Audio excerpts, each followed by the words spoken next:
দেবলীনা এবং ঈশানের এঙ্গেজমেন্টের দিনই এবার দেবলীনার জন্য মরণ ফাঁদ পাতত ঈশানের ছোট কাকিমণি। হ্যাঁ বন্ধুরা, ভিডিওটা রাইতে দেখতে থাকুন। যে মুহূর্তে কিনা ঈশান এবং দেবলীনার এঙ্গেজমেন্ট পার্টির সন্ধে হয়ে যায় এবং সেখানে যখন সকল গেস্ট থেকে শুরু করে সকলে আমন্ত্রিত হয়ে সেখানে প্রেজেন্ট থাকে, ঠিক সেই মুহূর্তে দেবলীনার এই হাস্যোজ্জ্বল মুখ দেখে রীতিমতো জ্বলে পুড়ে ছারখার হতে শুরু করে দেয় মীনাক্ষী। অন্যদিকে মীনাক্ষীর কাছে গিয়ে যখন দেবলীনা বলতে থাকে যে কি আন্টি, খুব করে তো তুমি চেষ্টা চালিয়েছিলে আমাকে এই বাড়ির বউ হওয়া থেকে আটকাতে, কিন্তু লাস্টে কি হলো বলো তো?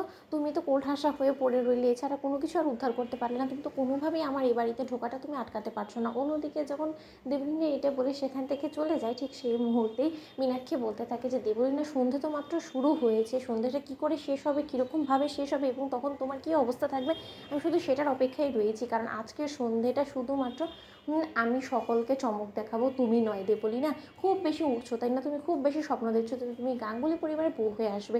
তুমি জানো না যে এই মীনাক্ষী থাকতে সেটা কোনোদিনও সম্ভব হবে না। কারণ মীনাক্ষী বেঁচে থাকতে তোমার মতন এরকম কাল নাগিনী সাপকে এই বাড়িতে কোনো মতে মীনাক্ষী ঢুকতে দিবে না। খুব বেশি চ্যাটাং চ্যাটাং কথা বলে কালকে তুমি আমাকে অপমান অপদস্থ করেছো। তুমি হয়তো বা ভুলে গিয়েছিলে যে তোমার লিমিটেশনটা ঠিক কতটুকু, এবং তুমি দিদির আতলে থেকে তুমি কি মনে করছো তুমি আমাকে বাঁদর নাচ নাচাবে এবং সে সব কিছু আমি মুখ বুঝে সহ্য করবো? এতটাও সহজ নয়। অন্যদিকে সেখানে যখন সকল গেস্টরা চলে আসা মাত্রই যখন ইন্দ্রাণী গাঙ্গুলি সকলকে অ্যাটেন্ড করতে থাকে, ঠিক সেই সময় ইন্দ্রাণী গাঙ্গুলিকে একজন গেস্ট বলতে থাকে যে আচ্ছা ম্যাডাম, আপনি আমার একটা কথা বলুন তো, আপনি আপনার বড় ছেলেকে প্রথমে না বিয়ে করিয়ে আপনি আপনার ছোটো ছেলের বিয়েটাকে নিয়ে এতটা কেন মেতে উঠলেন? অন্যদিকে ইন্দ্রাণী গাঙ্গুলি বলতে থাকে যে আমার ছোটো ছেলের জন্য আমি একটা দায়িত্বশীল মেয়ে খুঁজছিলাম, কিন্তু আমার বড় ছেলের জন্য যাকে আমি খুঁজছি সে তো এখনও পর্যন্ত আমার হাতের নাগালে নেই, এবং তার থেকেও বড় কথা তার মধ্যে আমি যে গুণগুলো খুঁজছি সেটাও তো মিলতে হবে তাই না? অন্যদিকে যখন তারা বলতে থাকে যে তা কেমন গুণ আপনি চান আপনার আর বড় পুত্রবধূর জন্য, শুনি একটু। ঠিক সেই মুহূর্তেই যখন ইন্দ্রাণী গাঙ্গুলি বলতে থাকে যে তাকে হতে হবে রূপে লক্ষ্মী গুণে সরস্বতী, তাকে সকলেকে একসঙ্গে এক সুতোয় গেঁথে রাখতে হবে, গোটা পরিবারকে আগলে রাখতে হবে, নিজের স্বার্থের আগে সকলের জন্য নিঃস্বার্থভাবে ভাবতে হবে, তাকে নিঃস্বার্থভাবে সকলকে ভালোবাসতে হবে। এরকম একটা গুণবতী বউ চাই আমি। আছে আপনাদের নজরে কেউ?